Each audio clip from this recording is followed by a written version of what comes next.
Out of all known hikers that have gone searching for Kenny Veach and the mysterious M Cave, there is only one that stands out in such an obscure way due to the first hike that they did.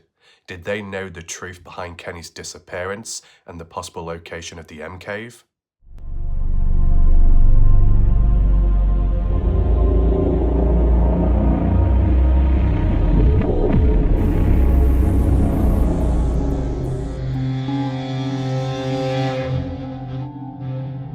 Now, you may be wondering who this mysterious hiker is, and in fact, they did become a mystery when they disappeared off the face of the internet, in which some called them out as an undercover cop, and others believed that they were on a mission to try and silence other hikers out there. They were known as Really Robin, and the reason why it's so obscure, his first and only hike out there, is the fact of where he was located over Mojave, which is away from where Kenny Veach was hiking at the time. Now, in comparison, when other hikers have gone out there since and beforehand, they would have had a certain start point. Granted, they may have not been familiar with the location since it's the first time going out there. And as for Kenny Veach, he didn't provide any maps or coordinates, so for most, it's in the dark trying to figure out where you need to be and where you should go. And granted, there've been the odd hiker in the early days, 2015 Sean Horlacher, that did provide somewhat of a detailed map hike route, but not everybody was aware of it. So some have gone out since and done it in their own way, improvising. And granted, whilst it's not provided accurate results at the start, it provided a different point of view.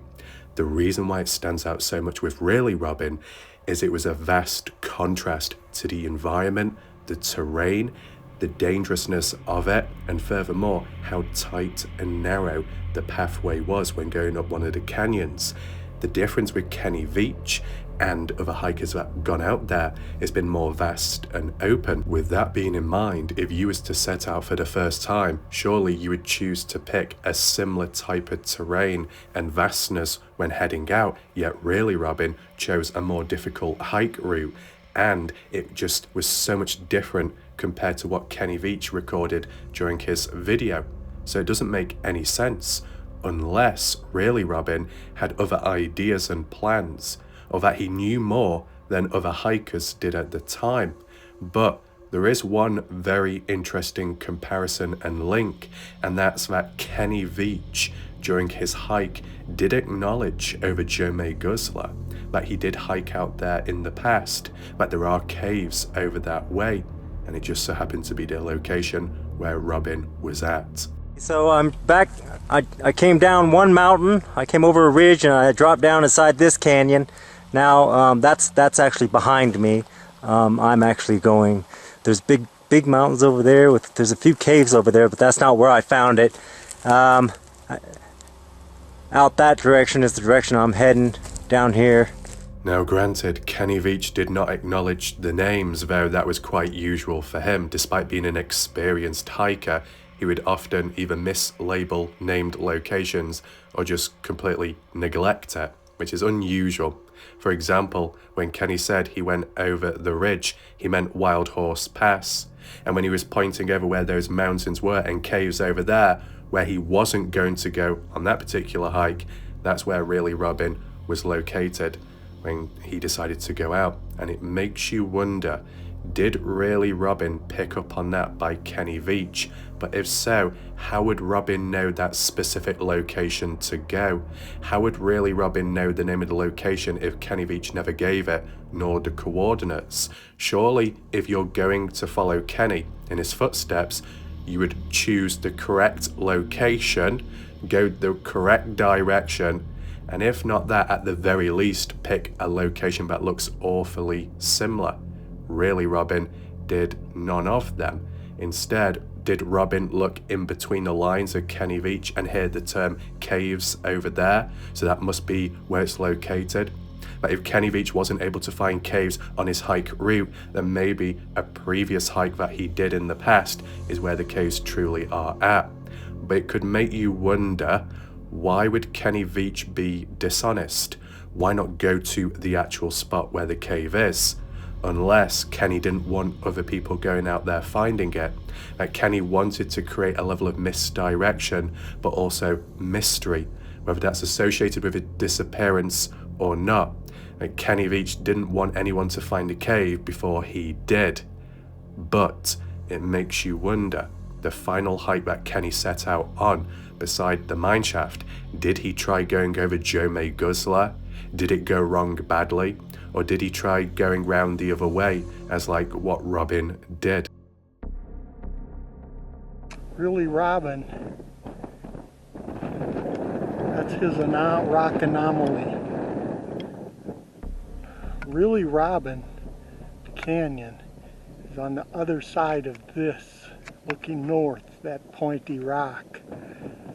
So the question is, did really Robin take that path looking crevice to get over into it, or did he go this way to the left?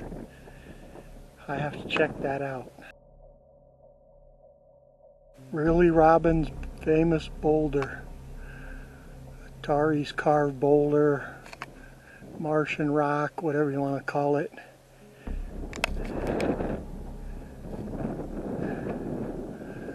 There it is.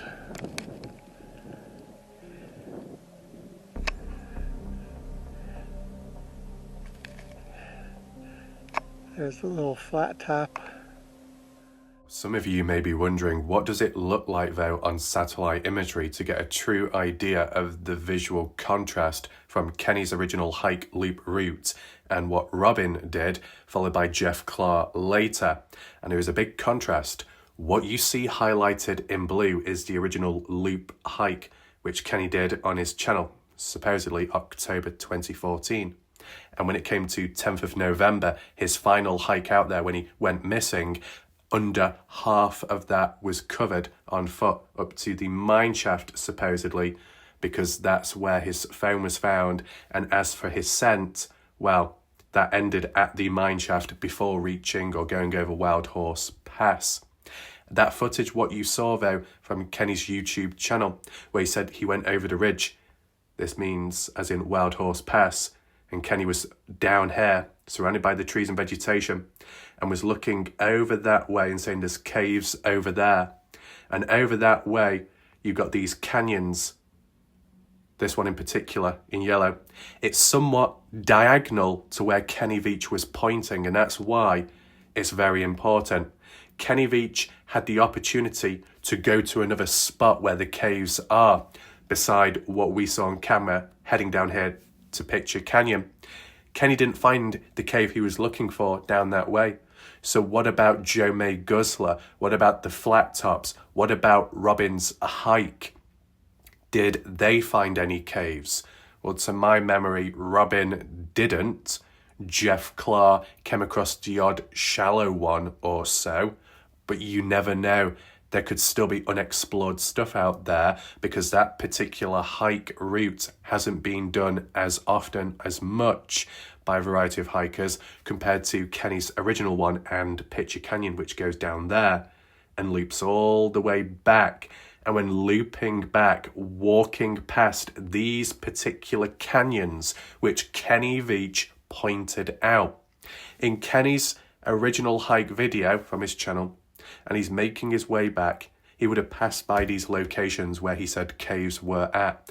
Why didn't Kenny bother going up there to record? Maybe because of the time of day. It's quite taxing. When Jeff Clark went, he mainly focused on one of the two canyons, and even that was a stretch, a demand. But surely the distance is shorter, yes, up and down, but the danger, the elevation, the gradient is so much greater compared to Kenny's hike route loop. And just by looking at it on satellite imagery without even the video footage, you can see how narrow it is. And with the exception of Kenny Veach when he was at Picture Canyon, as narrow as that can be itself, but before that, it was quite open and sparse. So if he's trying to track where Kenny was, his starting point, such as the mine shaft and onwards over Wild Horse Pass before Picture Canyon, as in heading north, you'd maybe consider that and not just focus all in on a narrow canyon, which is towards the end. You try and think of the starting point first. Now, could you be mistaken for one of these canyons as Picture Canyon? You'd think really Robin, when researching at the time, would have considered looking at either my map analysis or Sean Horlacker's. By the time really Robin stepped on into the case, which was at some point in 2021, there was the opportunity to look at somewhat detailed hike routes. You know, Sean Horlacker was roughly like this with a few extra markers, you know, the blue line which goes around. If really Robin decided to watch that video here and there and do some research, he would have done the correct hike. But instead, Robin decided to do it what? Blindly?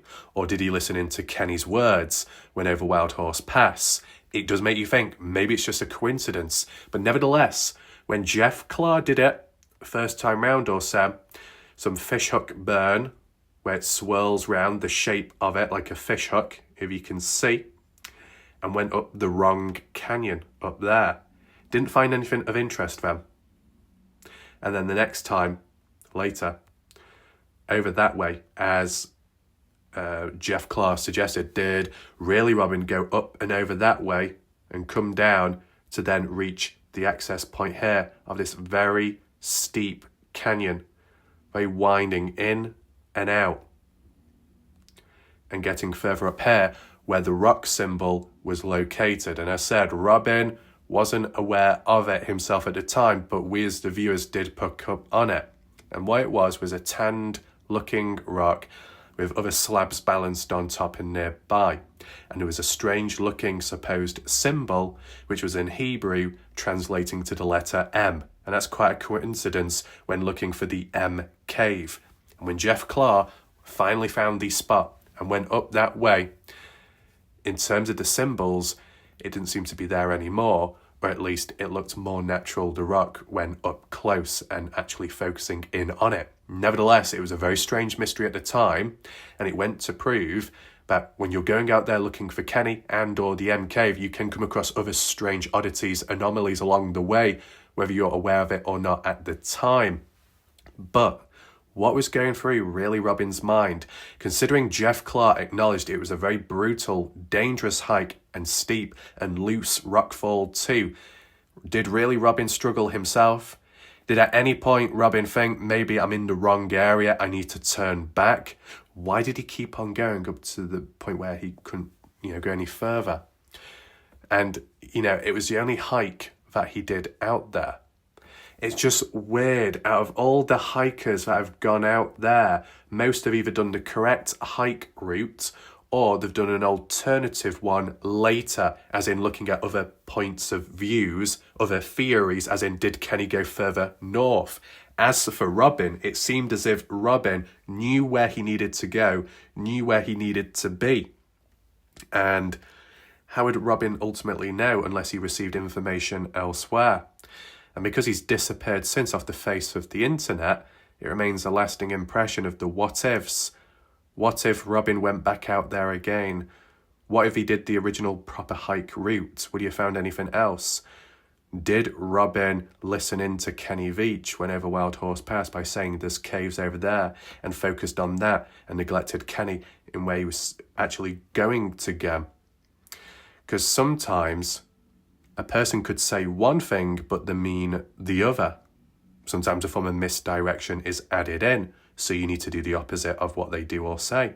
Did Robin pick up on that? You let me know down below in the comment section. If more searches are conducted in that area, that specific canyon, and any more beyond, could anything else of interest be found? Considering Kenny acknowledged that there are caves over there, have any hikers truly found caves over there to go spelunking, for example? Not from the looks of it. And Kenny's got a bit of a track record in saying that there's this and there's that, and I've done this and that here, when it wasn't possible, as in just before Picture Canyon, which has been searched more than enough now by a range of different hikers. With the exception of Jeff Clark, depending which way you're heading, for example, west or somewhat west, on the left-hand side of the rock-facing canyon wall, there was an M-shaped cave which somewhat filled in, but it was higher elevation. And contradictions by Kenny Veach too in his video, it can be a bit of a mess. His lack of descriptions or keywords and name locations, despite being an expert hiker and familiar with the area, makes you wonder, was he being reckless? Was he just being careless? Did he really know what he was doing? Did he want to tell a certain story or narrative? He knew exactly what was up or where things were, but didn't want everyone else to get the glory that he wanted. You could combine the concept of that Kenny Veach truly did find something of a mystery out there, but he also wanted to play on it online to some extent to hype things up, as in create a false narrative in a way, misdirect people going the wrong location, so then Kenny could go and retrace or go back to find the one true cave in the correct spot, but it may have gone wrong and that's why he went missing. He could combine different theories and ideas together. Nevertheless, Robin's presence and disappearance has created a lasting impression, and people still scratch their heads till this day. So if there's any of you that have any add-ons or points, you let me know. Do you think that if the Robbins Canyon, the rock anomaly, that area could be searched again, or anywhere nearby in between?